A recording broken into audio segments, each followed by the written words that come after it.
Pesantren itu sarang perbudakan dan tempat orang-orang feodalis mempraktekkan feodalisme di dalam pondok pesantren. Itu adalah narasi yang sekarang sedang gencar ya disebarkan di media sosial.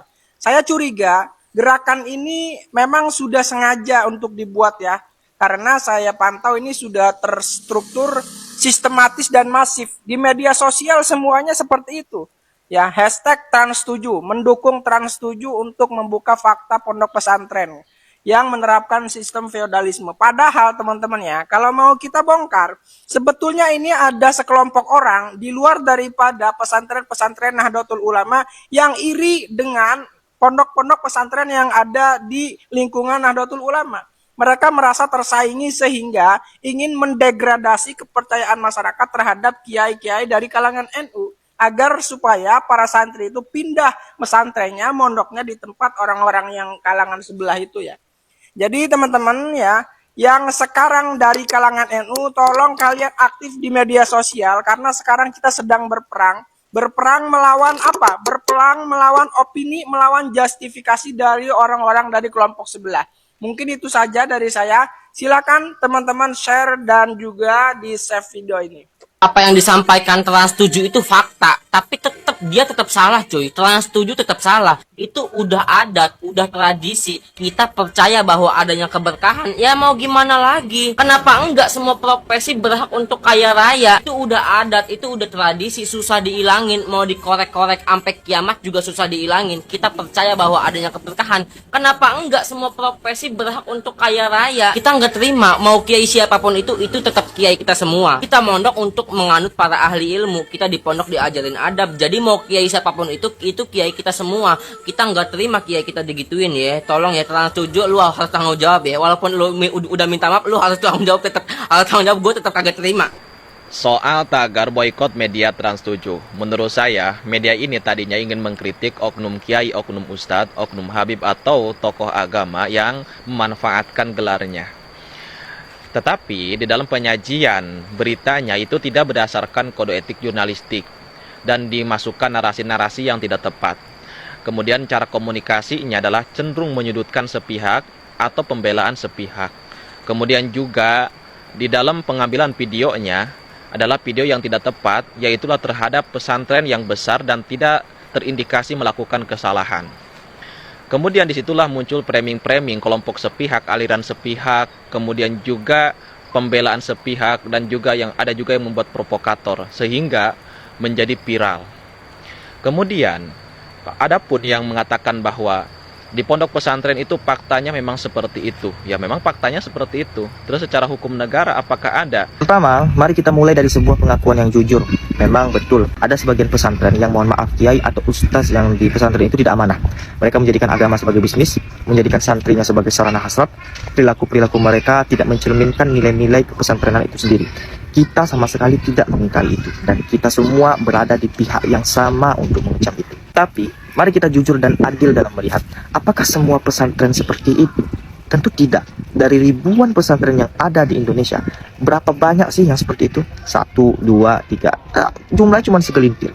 Tapi dari situ, tiba-tiba muncul framing seolah semua pesantren itu jahat. Semua pesantren itu bisnis agama, munafik. Agaknya ini menjadi sebuah cara berpikir yang sangat tidak adil dan tidak sehat. Kedua, kita harus paham bahwa pesantren itu adalah tempat kita membentuk karakter dan akhlak baik. Daripada anak-anak muda kita sibuk main HP di rumah, rebahan tanpa arah, pesantren justru hadir menjadi tempat mereka belajar tanggung jawab, disiplin, akhlak. Dan sebenarnya banyak yang lupa bahwa tugas utama mendidik anak itu adalah milik orang tua. Tapi karena orang tua sekarang punya kesibukan yang luar biasa, maka pesantren hadir sebagai perpanjangan tangan, bersinergi antara cinta orang tua dan kasih para guru. 3. Tentang khidmah dan adab terhadap guru. Dalam tradisi Islam, hormat kepada guru itu adalah sebuah keharusan ketika kita sedang mencari ilmu. Jadi, menghormati guru itu bukanlah simbol dari perbudakan, tapi itu adalah simbol dan ekspresi dari sebuah rasa cinta. Mereka yang jalan jongkok, meskipun saya tidak satu adat istiadat dengan yang seperti itu, atau berhenti dan menunduk ketika kiainya lewat, selama itu bukan karena dipaksa atas status sosialnya, tapi muncul karena kerelaan hatinya, karena rasa segan yang membuncah, maka itu sah-sah saja. Karena mereka menyadari bahwa Dari tangan guru itulah ilmu mengalir. Dari lisan guru itulah hidup mereka diterangi. Saya sendiri berasal dari pesantren modern, yang adat penghormatannya terhitung biasa saja. Tapi saya menghormati kawan-kawan yang kalau cium tangan kiainya sampai 3 kali.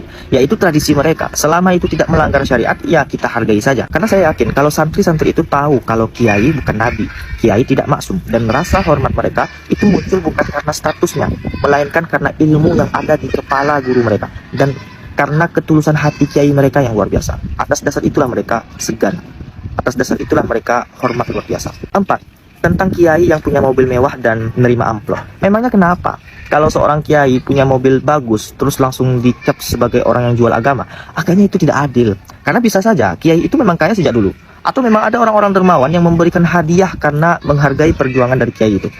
Lalu apa salahnya jika rezeki itu digunakan untuk berdakwah, untuk pesantrennya, untuk pendidikan santri-santrinya? Yang perlu Anda ketahui, ada begitu banyak sekali santri-santri yang gak berkemampuan untuk membayar biaya sekolahnya.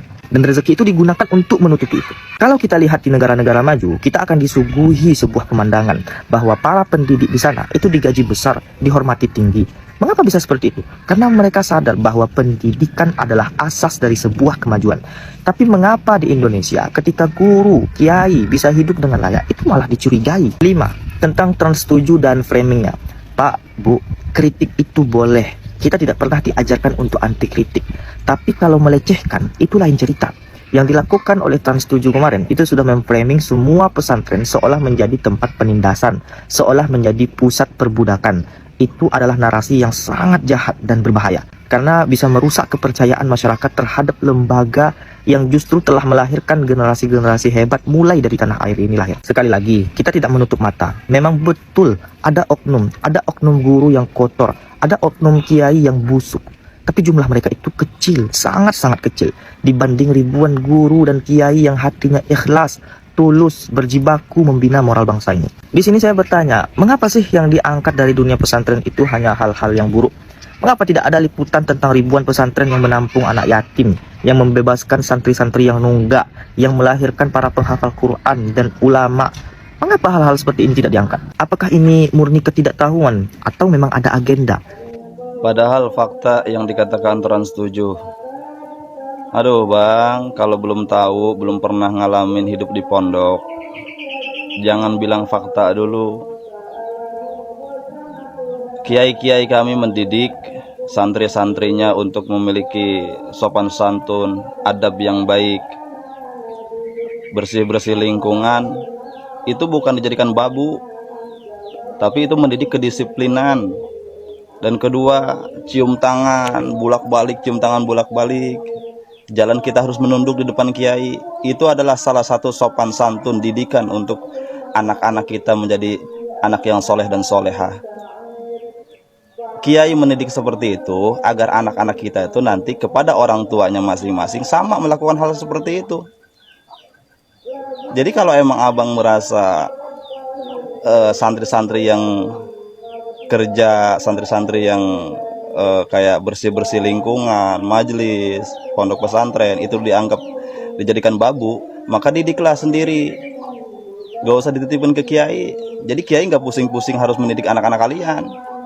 Sahabat-sahabat santri dan alumni pondok pesantren seluruh Indonesia, melihat perkembangan terakhir ini banyak hal-hal yang cukup menarik untuk kita bahas. Yang pertama, sebagian daripada santri, alumni Pondok Pesantren Lirboyo, PCNU sudah datang sowan roan ke Trans 7, tapi itu hanya permulaan.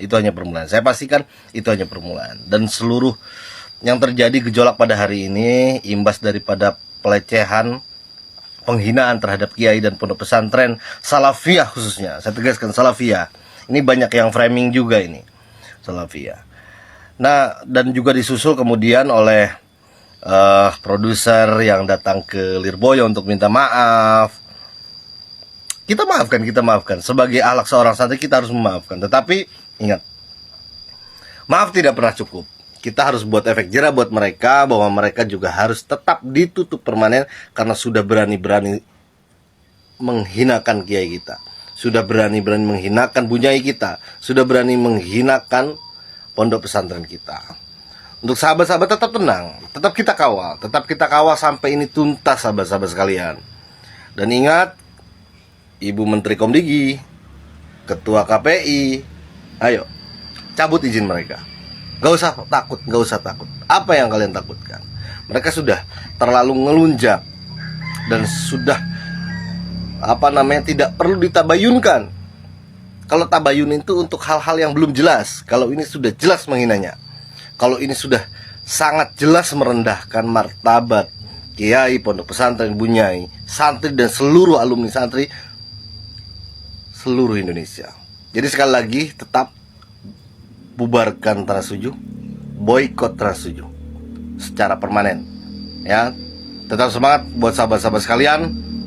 Mudah-mudahan Allah tetap menjaga kita semua, kiai-kiai kita dan seluruh pondok pesantren yang ada di Indonesia. Assalamualaikum warahmatullahi wabarakatuh.